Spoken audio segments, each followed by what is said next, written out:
because I tell people this story all the time. It's not funny. It's not a joke. Like this is what Nick Saban is about. So my senior year, we played Tennessee on the road, right? Now, the only time in my 4 years at Alabama that I was ever late to anything was before this Tennessee game on the Friday before. We do our meetings, we go through a little walkthrough, then we get on the plane, we fly out to wherever we're going to go. Now, that Friday morning meeting, I was late, just straight up. That was mad loud.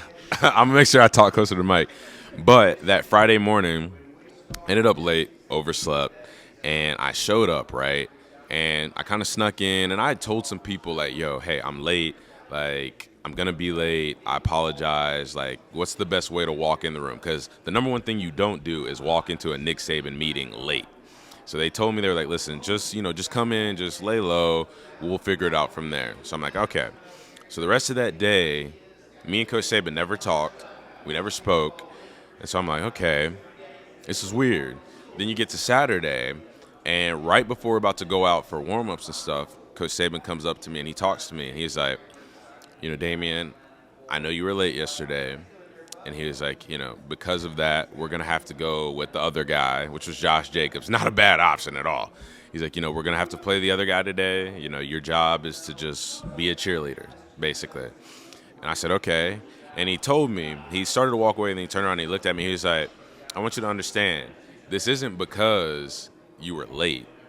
This isn't because, you made a mistake. It was because you didn't come talk to me about it. Because you didn't take ownership of your mistake. Because you didn't have the self-accountability to come look me in the face and tell me, hey, coach, I was late. As somebody who, ended up being a permanent captain. I got my footprint at Denny Chimes. And he was like, being that guy and not coming to talk to me about that, he was like, I felt like that was a lack of accountability.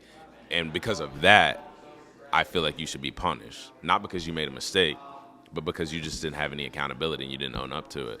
And I was just like, that was like one of the most powerful moments to me, because that was when I started to realize truly, because, coaches always talk about, these are life lessons. These aren't football lessons. Like, you hear that, in Little League. You hear that in middle school, high school, etc.